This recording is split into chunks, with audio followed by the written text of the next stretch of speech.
Hello, everybody. I'm not going to freak out this time that we're live because I know this works. Our first attempt at a Google Hangout earlier today worked, and I'm so thrilled. So for those of you who are joining me live, which actually I can tell right now is nobody, I apologize for the mix-up. Of course, something has to happen to just keep us all on our toes. But when I set up the event, I apparently set it up incorrectly. So hopefully you got the new link to this, and obviously we will post this again on both Google Plus, but also on YouTube, and make sure to share the video with you. I'm going to talk with you all, assuming you're all going to be there, which I know you will. I'm going to talk to you today about nutrition for the brain, at least for the next 20 minutes or so.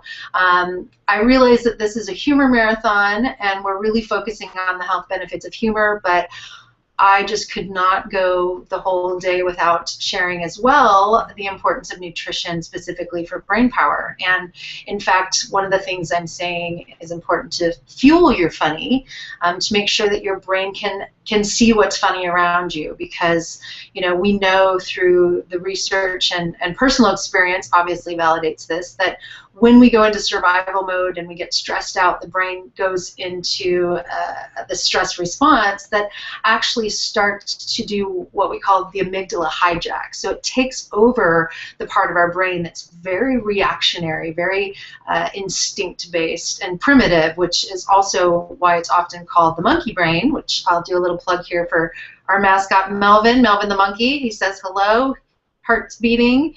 For those of you who watched the seminar earlier today, you know that if you watch that and post something on Facebook about healthy humor or something that you're doing today to appreciate humor, we will send you your very own Melvin the Monkey stress toy. And there I just went squirrel, and my ADD brain just went, okay, what on earth was I talking about? But the importance of being able to fuel our brain so that we don't go into survival mode and have that chronic stress response. I think it's one of the quickest ways to trigger the stress response is going too long without eating, or not getting the nutrients that the brain actually needs to survive. And so quickly, everything changes. We have this cascade of hormones, of cortisol being increased and adrenaline being increased. And we know that if that's a short-term problem, that the brain can adapt and repair and rebuild. But unfortunately for a lot of people, fluctuations or unhealthy fluctuations in blood sugar has become something that's just part of their normal day. So it's so important to make sure that we're eating light and often, that we're really making that investment in our body and our brain through good nutrition to make sure we can even see what's funny. So we talked this morning on our earlier hangout about healthy humor and the importance of positive thinking and be able to see things in our environment that are funny, to keep things light, to be able to laugh about what's funny, and to also be able to cry about what's sad and to be in the moment for that. But we know that the brain spends so much time focusing on what's negative that by adding in intentional acts of humor and positivity, that we can start to create more balance in the brain. And a good friend of ours actually did a study recently. Dr. Gurnder Baines up at Loma Linda actually did a study that shows that watching a funny movie actually helps to improve memory in the elderly population. So we know that humor has this potential impact to boost our brain power, which is amazing and wonderful. But without proper nutrition, I'm not sure that we're going to have those same benefits. So here's the reason that I say that. If we've gone too long without eating, if we're not getting the nutrients that we need, we know that that sends a trigger, a message to the brain and the body that we're in a state of deprivation, basically. Unfortunately, the brain doesn't recognize the fact that there's food readily available and we're just choosing not to have any. It assumes that there's some sort of emergency situation. So when that happens and we have this stress response, the brain changes in our perspective of the world around us. So, in those states, it's kind of like if you think about times where you went more than 4 hours without eating during the day and you start to feel irritable or aggressive aggressive, your patience starts to deteriorate. I mean, that's really a survival-based instinct trying to protect you, trying to take over and make sure that you are able to act upon your need for food. Now, at the same time, if you have an increased demands, let's say you're caregiving for somebody and you need to give them more of your energy, even if it's emotional energy, that state of deprivation just gets worse and worse and worse, and the stress response gets more and more and more. And so now you could be in situations to see funny things. You could be in situations to feel grateful and have positive thoughts, but the brain is actually functioning in this place of deprivation that changes the lens. So it's like I shared earlier today about, you know, someone who's in a depressed state, and having dealt with depression most of my life, I know how difficult it can be when physically you're run down. Even if you try to think positively and you try to have a humor-filled, playful life, it can be really difficult because your brain keeps steering you back to focusing on what's negative. And this is why I often call our brain our frenemy, because it is our friend if we treat it right. But if you go too long without eating, and if you're not giving yourself the right nutrients, then it's going to pull you away from the things that are important to you. So you can want to be supportive and loving and all of these great things, focused and creative, but because you're in that deprived state, you're not able to do it. So that's why I say we have to fuel our funny. And I want to give you just a couple of pointers on how to do that. And hopefully throughout the next year, as we build up our Beyond Funny website and our resources, we'll have some more educational webinars there for you as well. But just a couple of things. There's really 3 key elements when it comes to fueling your brain or fueling your funny. The first thing is that we have to eat light and often. So we know that the body works in these cycles. And in kind of the sense of like vitamins and nutrients, to some extent we can get away with a 24-hour cycle. But during the day, when it comes to glucose, we really operate on a cycle of about 3 to 4 hours. You know, if you think about babies and how often they eat, which I've heard is like nonstop, it's actually about every 2 to 3 hours. We have these cycles of needing glucose, so the glucose levels go up, insulin is released, it gets the glucose to the cells where we need it, and that glucose goes back down. Now, you might not feel hungry every, let's say, 2 to 4 hours, but the reason you don't feel hungry is because as you start to cascade down and cross that line of what would be considered your ideal glucose range, that triggers the stress response. And actually, the stress response short term is going to decrease your appetite, because if you're in a stressful situation, the last thing you want to do is be having hunger pangs or thinking about what to eat. The brain assumes you need to fight or flight your way out of that situation. So you're not going to feel hungry dealing with that acute stress in the moment. What will happen, though, is that if you're experiencing chronic stress over time, then everything shifts a little bit. And we're going to talk at 5 o'clock tonight Pacific time about the stress response. I'll go into more details on that. But what happens from a nutrition perspective is now you find yourself, you know, just eating anything you can get your hands on and really craving carbohydrates and fat. We know that sugar, salt, and fat are highly addictive, and it's also what you crave when you're stressed out or running low on energy. So it makes sense that if you're in an emergency situation, you're going to be drawn to the foods that have the highest value to the brain. So those foods are going to be things that have sugar, that have fat. So I often joke about the fact that a donut is like the perfect investment in your 401k account, which is another term that I use for your fat stores. It's your long-term savings. And so the reason we crave those foods when we're hungry is it gives us quick energy, so the brain feels better, we can think more clearly, but it also gives us more value, more return on our investment, so to speak. So if you're running out of energy and you have a plate that's got a grilled chicken breast and a salad, that's not going to seem nearly as appetizing as a burger and fries and chocolate shake. And as I'm saying that, I realize I need to have a snack because I'm really hungry right now. In fact, I have some snacks next to me. I just realized that sounds like a plug, but it's not. I do want to plug our friends at Kind Bars. These are my favorite snack. and it actually happens to be my favorite snack. And we have Kind Bars getting involved with our Beyond Funny project. So we just had a great planning meeting for next year, and we're going to have them involved. But I reached out to them specifically because they are, to me, one of the best snacks available, and they're readily available. And let me tell you why. It's natural foods, it's ingredients that you can recognize, you can see what you're getting on the label, and they have this great brand that really promotes what we're talking about today with healthy humor.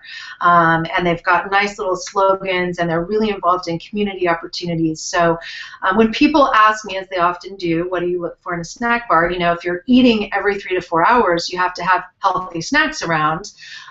It's important to have the right things. This is one. Certainly there's many other good snacks out there. It doesn't have to be a bar. It could be, you know, Greek yogurt. It could be string cheese. Something that has a healthy balance of nutrients. So that's going to be my second tip. So the first tip is eat light and often, about every 2 to 4 hours. Meals should last about 3 to 4 hours, and snacks are going to be more like about 2 hours.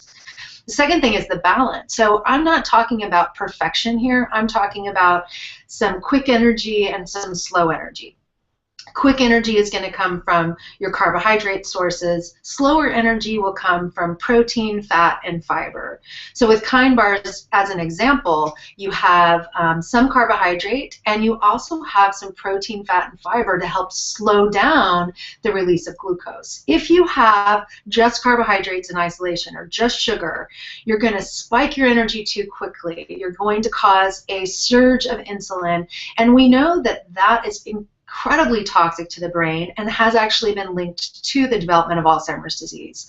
So if you have diabetes, which for most people, if you have type 2 diabetes, happens because of a mismanagement of sugar and insulin. Again, a much bigger topic, but just for a quick note there on that. If you have diabetes, your risk of Alzheimer's is much, much higher, and there's a connection to the point that researchers are often calling Alzheimer's type 3 diabetes. So there's something happening in the brain with insulin, with sugar, with the plaques and tangles, and obviously there's so much more still to discover. But by controlling blood sugar and making sure that we don't go too low or don't go too high throughout the day, we can help protect our brain from those glucose and insulin surges, which is going to help us not just from an Alzheimer's perspective, but just general cognitive decline. It helps to decrease things like ADD, depression, anxiety. So controlling blood sugar is really key. Again, how we do that, eat light and often, about every 2 to 4 hours. Eat balanced, making sure that when you eat, you always have a combination of carbohydrate and some protein, also maybe some healthy fat and some fiber if it's not high in protein. And you can actually go to our website, beyondfunny.com. I've got it here below my name, and I will be posting a list of strategic snacks, because with meals, most of the time people can figure out what carbohydrate, protein, and fat, like what that balance would look like. With snacks, it can be a little bit more challenging. So I will post a list there for you sometime, I'd say within the next 48 hours or so. I'll try to go do that right after this. So the last thing, because I want to make sure to keep this to 20 minutes, is to try to add brain-boosting foods, or what I call power foods. This is going to help nourish your brain even more by adding foods that are high return on investment. So again, I'm going to use Kind Bars as an example, not because I'm getting paid by them, because I'm not, just because it's a good example of adding the right nutrients. So my bar that I like, snack bar, not go to a bar. If you have a question about that, you can email me. But my snack bar that I like the best is an almond coconut combination. And the reason I like that is because we know both of those are high in return on investment for healthy fats. So both almonds and coconut have monounsaturated fats, have healthy omega-3 fat. They're just really nourishing. Coconut oil has had a lot of great research recently on the types of fats and the benefit on the brain for those. So again, just a really natural way to boost the healthy fats that are important for brain function, and have a combination of both carbohydrate and some protein as well as the healthy fat and fiber. So one of my rules of thumb actually comes from Michael Pollan's work, which if you're not familiar, I would highly recommend his books. They're phenomenal. But he talks about the fact that we should choose foods that our grandparents' grandparents would recognize as food. And I love that idea because essentially what we're saying is choose real food. Most of our food these days comes in a package, in a can, it's processed, it's stripped of the nutrients that we really need for ultimate brain function. And so we're doing two things. By choosing processed foods, we're not only eliminating the good stuff, but because we're delivering it in a package that is processed, it breaks down too quickly. So it's again causing a spike of blood glucose and a spike of insulin as a result of that. So by adding more real foods in their natural form, we're getting them in a way that's really been designed or packaged for our benefit. So even things like fruit, people will often say, well, fruit has sugar. It does, but if you eat the whole fruit, you're actually getting a lot of things that we don't even know are contributing to your health, and you're getting the fiber, you're getting the fruit peel, which has fiber, you're getting a lot of the antioxidants and polyphenols that are in that intact fruit. Now you can do smoothies where you're keeping the whole fruit. You're going to get everything that's in that fruit, and that can be a good option for you if you're in a hurry. You can juice if you want to get some of the nutrients, but then you're going to lose some of the fiber that's in the pulp of the fruit itself. So I really encourage people to try to just choose whole natural foods for 80 to 90% of what you eat. Then if you add some things that you like just because you like them, that's totally fine. You can have, a glass of wine, which by the way we know in some circles is considered power food. I don't know about that. There's a lot of brain researchers who will say we should never have any alcohol.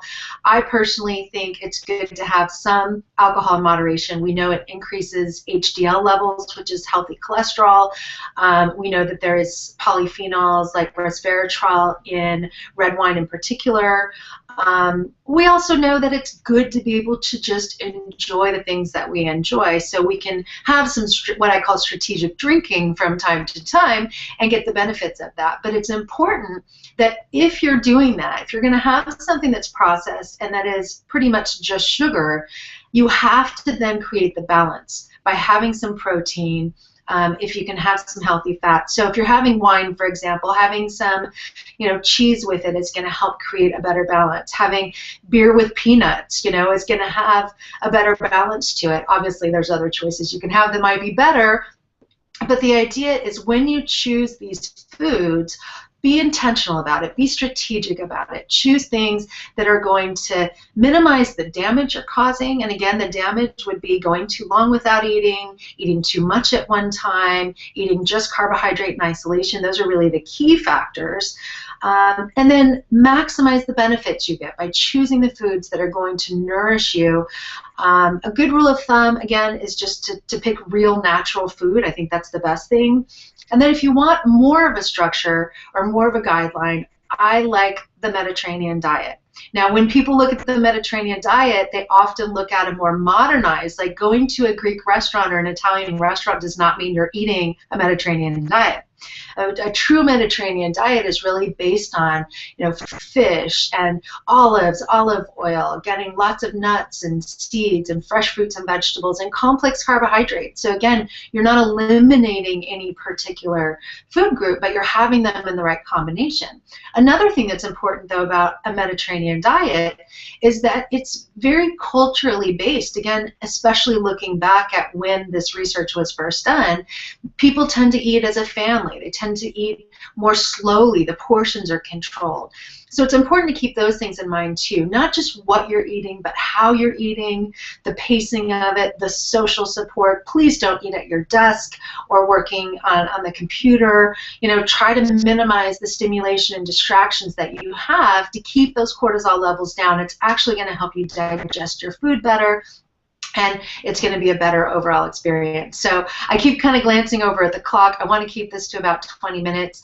Just to recap, the most important things you can do: eat light and often, about every 2 to 4 hours. Eat in balance, so choose some carbohydrate with protein, healthy fat, and fiber, ideally, but especially make sure you're getting some carbohydrate and protein at each meal and each snack. And then choose foods that are going to give you a greater return on investment by being natural, following a Mediterranean diet approach. And I will post more information on our website, which again, beyond-funny.com. We are going to do another Google Hangout at 5 o'clock Pacific time. I will have Karen back joining me for that one, where we talk about stress management, which is another thing both of us are very passionate about, and we'll have a good time, hopefully laugh while we're doing it. So thank you for joining me. Thank you for supporting our cause, and I look forward to seeing you a little bit later on.